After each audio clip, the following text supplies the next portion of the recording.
This is Dave from Mission to Muscle. We're going to jump right into this.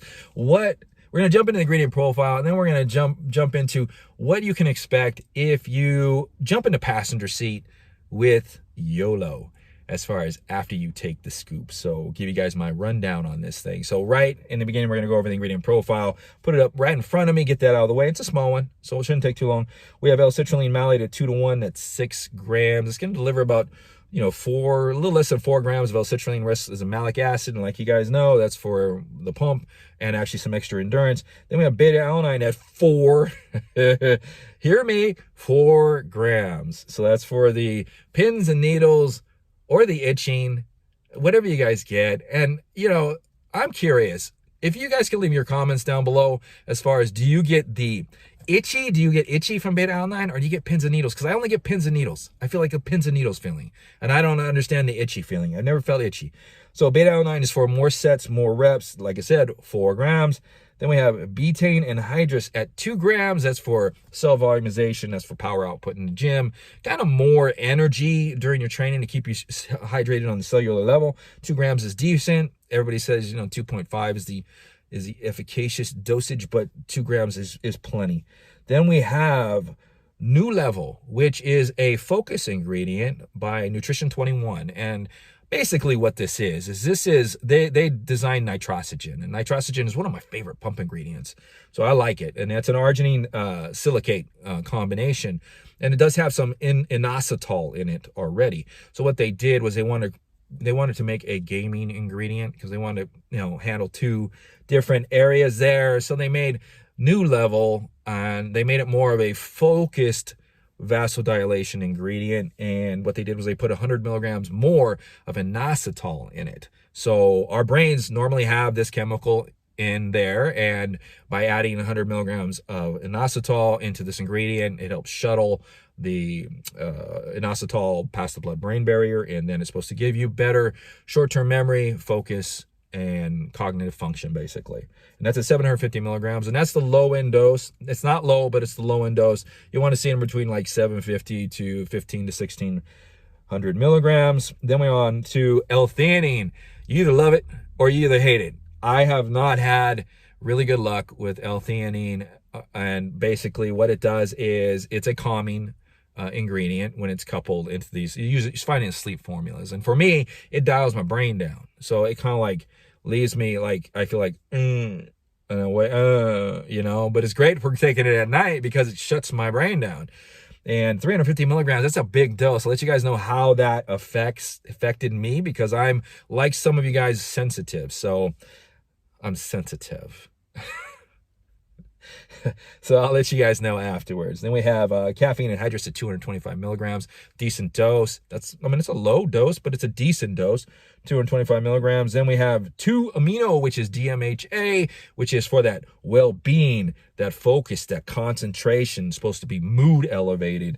That's 150 milligrams. Now you see this anywhere between 100 milligrams to 200 milligrams. 150 is a decent dose. Not any other mood elevating ingredients or cognitive functions in here, because I can't wait to tell you guys about this product and actually how I felt on it and how it helped my training.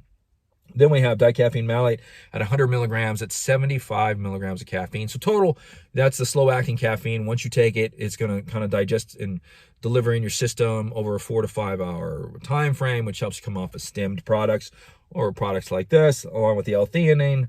And that's going to be a total of 300 milligrams of caffeine, if you want to look at it that way. Other than that, done with the ingredient profile. Let's get right into this.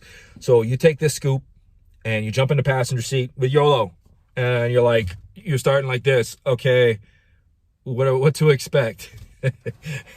And what's funny is the beta-alanine kicks in about 5 to 10 minutes. So you start to feel the pins and needles.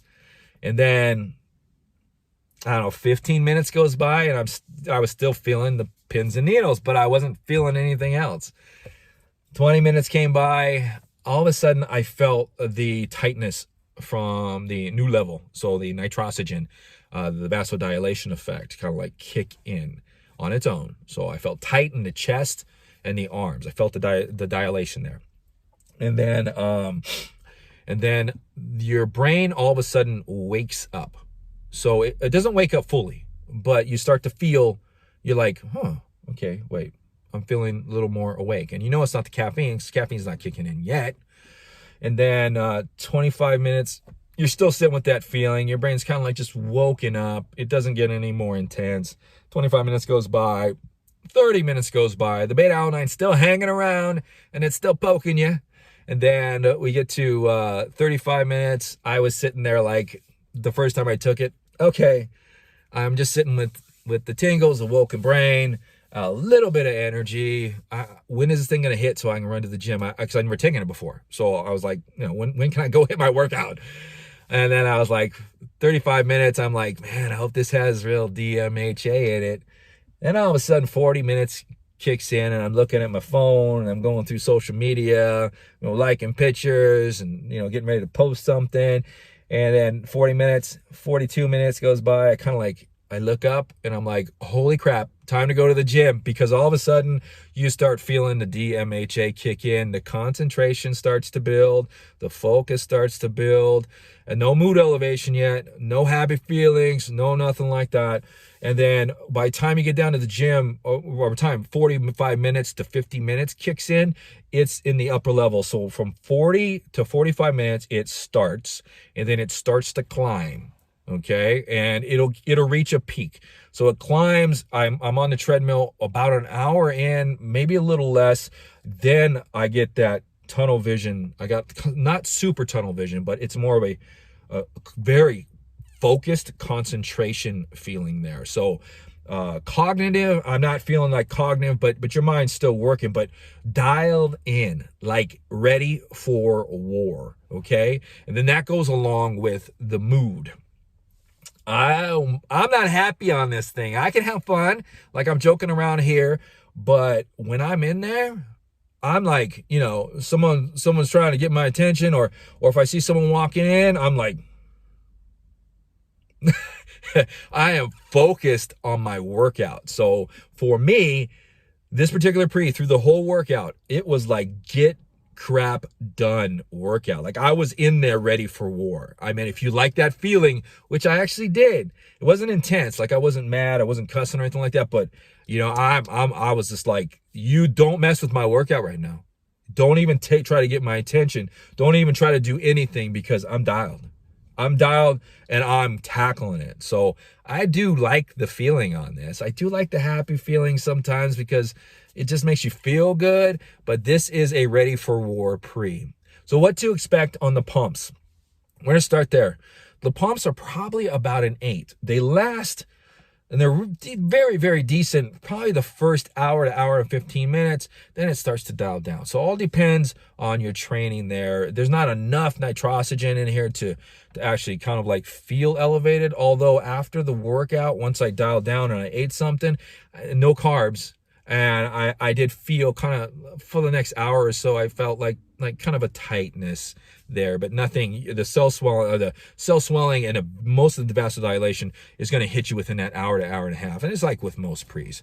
And then the energy. How did the L-Theanine do? Did I like it? I like this. So what did this do? The energy, when it kicks in and it finally peaks, when you go from that 40.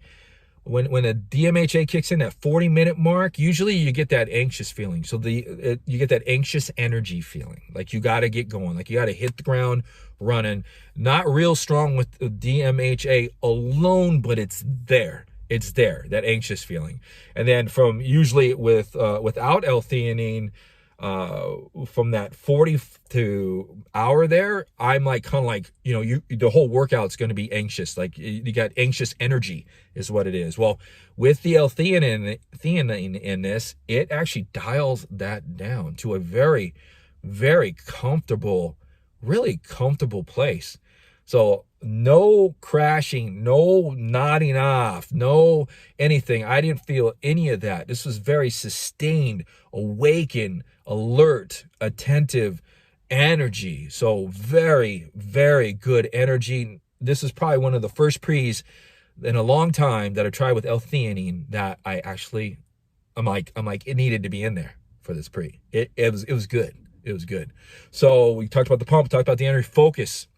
I already talked about you get that like dialed in focus. So that's what's going to be there. And it lasts for hours. So it tapers down. So I trained for 2 hours, and towards the 2 hours, you kind of like tapers down because your energy tapers down and everything. But when you leave the gym, it's a nice, tolerable, subtle focus, concentration feeling. So like all day long, like I got an hour and a half drive right after my workout. So as I'm driving, I'm just like, boom, I'm focused on the road. I'm focused on the things around me. And I ain't giving a crap of what's happening in the rearview mirror, other than I'll look every once in a while, but I am just like, kind of like nicely dialed into what's in front of me. And that's how the workout is. It's peaked. So, and it lasts for probably, I'd say, I don't know, 2 hours after training, maybe a little bit longer. So the DMHA, if you're not familiar with DMHA, you want to walk on eggshells with these type of pre-workouts, and you want to start slow. Now, do I consider this particular pre-workout, even though I like it, it's a ready for war pre-workout? You're in there, you're focused, you're dialed, and you're ready. You don't want anything else but to tackle those weights. Do I consider this a beginner pre-workout?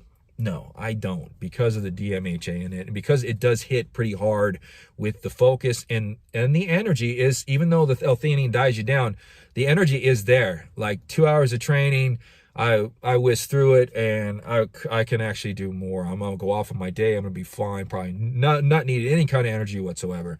So it's there. If you do decide to try this, if you're a beginner or low intermediate to stim junkie pre's, start with like a half, 3/4 scoop. I'd say a half, and just see how you react first, because if you never tried DMHA before, you kind of got to get a feeling for it. And it is an experience.